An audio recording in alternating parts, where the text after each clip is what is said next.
बृहस्पति सिंह के निशाने पर कांग्रेस क्यों है? वैसे तो निष्कासित हैं, लेकिन ये निशाने पर क्यों है, ये बता देता हूं आपको। क्या कांग्रेस के जिलाध्यक्षों की नियुक्ति के लिए पैसे लिए जा रहे हैं? क्या जिलाध्यक्ष बनने के लिए दावेदारों से रिश्वत मांगी जा रही है?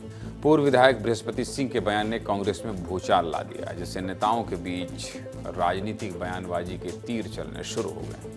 छत्तीसगढ़ में आखिर कांग्रेस की जिलाध्यक्षों की लिस्ट कब आएगी? पूरे प्रदेश की राजनीति में सबसे बड़ा सवाल बना हुआ है और कांग्रेस के नेताओं के साथ जनता को भी इसका बेसब्री से इंतजार है। लेकिन जिलाध्यक्षों की लिस्ट आए इससे पहले एक और बड़ा सवाल खड़ा हो गया है कि जो जिलाध्यक्ष के दावेदारों से पैसे मांगने को लेकर कौन क्या कह रहा है। दरअसल पूर्व विधायक बृहस्पति सिंह ने कांग्रेस सह प्रभारी पर बड़ा आरोप लगाया है। बृहस्पति सिंह ने कहा है कि अनजान नंबर से फोन आ रहा है और सह प्रभारी जरिता के नाम पर जिला अध्यक्ष के दावेदारों से पैसा मांगा जा रहा है।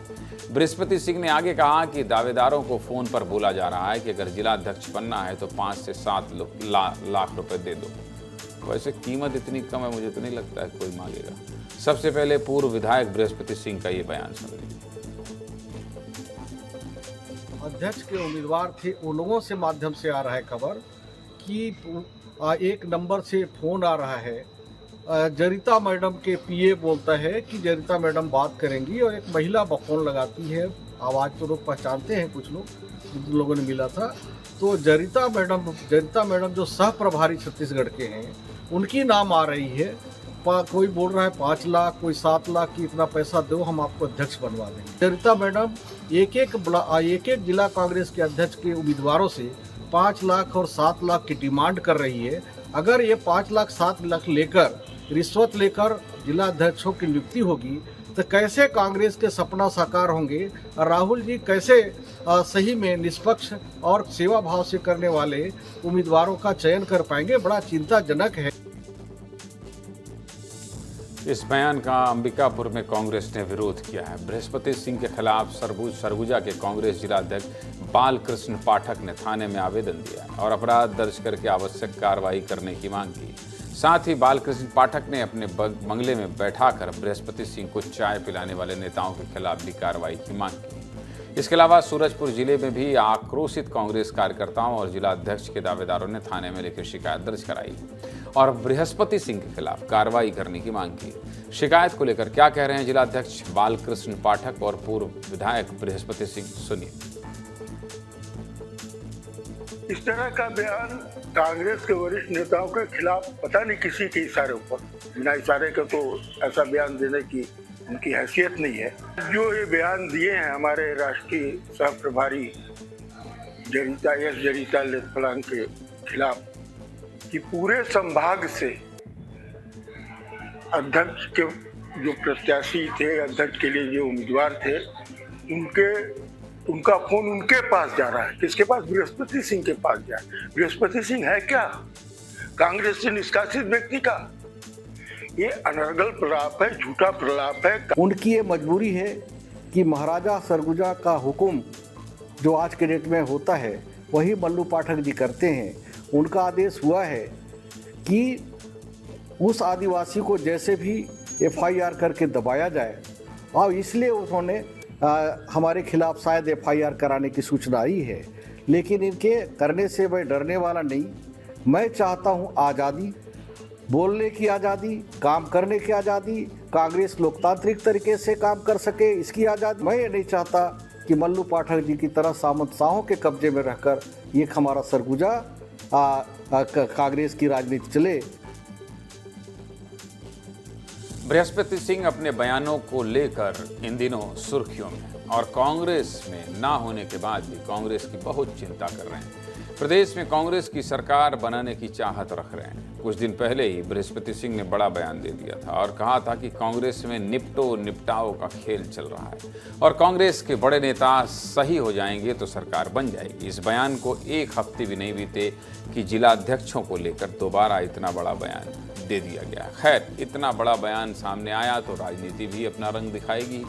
बृहस्पति सिंह के आरोपों पर बीजेपी कांग्रेस आमने सामने हो गए हैं। क्या कह रहे हैं बीजेपी और कांग्रेस के नेता, सुनिए।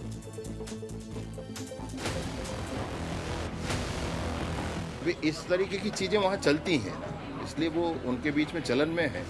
उसको क्या मालूम वो सही मानते हैं गलत मानते हैं, जो भी मानते होंगे, लेकिन विपक्ष का इस तरह के हाल में होना ये ठीक नहीं है। ठीक होना चाहिए ये भी। इससे पहले भी चुनाव में टिकट के बाद कई विधायकों ने साझा प्रेस कॉन्फ्रेंस करके अपने प्रभारी के ऊपर पैसा लेकर टिकट बेचने का आरोप भी लगाया था।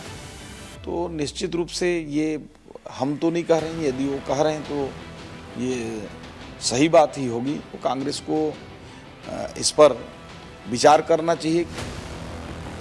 अब तय तो दिल्ली से होना है। जिसका अच्छा रिपोर्ट होगा संगठन का जिला अध्यक्ष वही बनेगा। कोई किसी नेता का पसंद का बनेगा वो सवाल ही नहीं। अब बयानों का कोई महत्व नहीं है।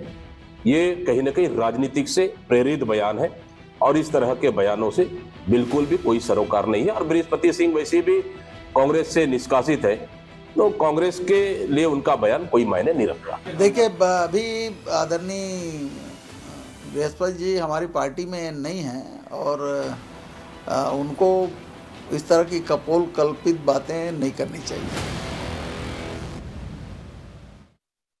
कुल मिलाकर बृहस्पति सिंह और कांग्रेस के बीच तालमेल ठीक नहीं बैठ रहा है, क्योंकि जब ये कांग्रेस में थे तब भी कांग्रेस की मुश्किलें इन्होंने बढ़ा दी थी और अब निष्कासन के बाद भी कांग्रेस की मुश्किलें ही बढ़ा रहे हैं और कह रहे हैं कि मैं डरने वाला नहीं हूँ, मुझे बोलने की आज़ादी चाहिए, बोलने की स्वतंत्रता चाहिए। और जब कांग्रेस पार्टी से ही निष्कासित कर दी है मृगन भैया, तो बोलिए जितना बोलना है, कौन रोक रहा है?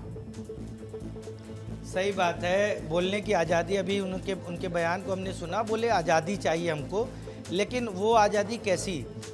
इस समय जब प्रदेश भर में अलग अलग जिलों में जिलाध्यक्ष बनाने की प्रक्रिया चल रही है, उस समय बृहस्पति सिंह के इस बयान के 2-3 मायने निकाले जा रहे हैं। एक तो दबाव बनाना चाह रहे हैं कि सरगुजा में उनके लोग और उनके करीबी लोगों में से लोगों को जिलाध्यक्ष बनाया जाए, उनका निष्कासन वापस हो, उसके लिए दबाव बना रहे हैं। तीसरा, उनके जो प्राइम टारगेट में रहते हैं, पिछले 3-4 सालों से उनके टारगेट में टीएस सिंहदेव। अभी आप देखिए कि जिलाध्यक्ष उनके खिलाफ शिकायत लेकर थाने पहुंचे तो बोले कि राजा के गुलाम हैं। तो आप समझिए कि टीएस सिंहदेव पर निशाना साध रहे हैं वो जिलाध्यक्ष बनाने से पहले जो जिलाध्यक्ष उनके करीबी लोग हैं, क्योंकि वो भी पकड़ वाले नेता हैं, जनाधार वाले नेता हैं। ऐसा नहीं है कि बृहस्पति सिंह बहुत सामान्य नेता है, सरगुजा में उनकी कोई इमेज नहीं है। तो वो चाहते हैं कि उनके करीबी जिलाध्यक्ष बन जाए, कम से कम उनका निष्कासन जो है वापस हो जाए।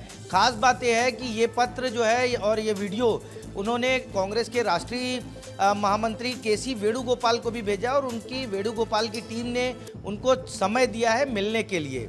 खास बात यह है कि जिलाध्यक्ष का चयन जो राहुल गांधी के फार्मूले पर हो रहा है, उसमें न तो किसी प्रभारी की चल रही है, न तो प्रदेश अध्यक्ष की चल रही है, न तो प्रदेश के बड़े नेताओं की चल रही है।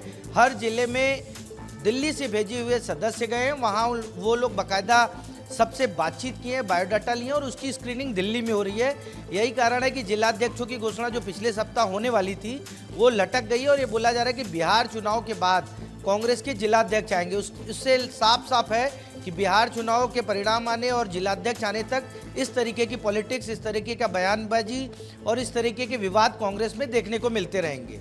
जी, तो कुल मिला के बिहार चुनाव तक इंतजार करना पड़ेगा, जो आपके सूत्र बता रहे हैं, और मुझे भी ऐसा ही लगता है। और हर कोई अपने अपने खेमे के लोगों को जिलाध्यक्ष बनाना चाहता है। बहुत बहुत धन्यवाद मृगन जी आपका।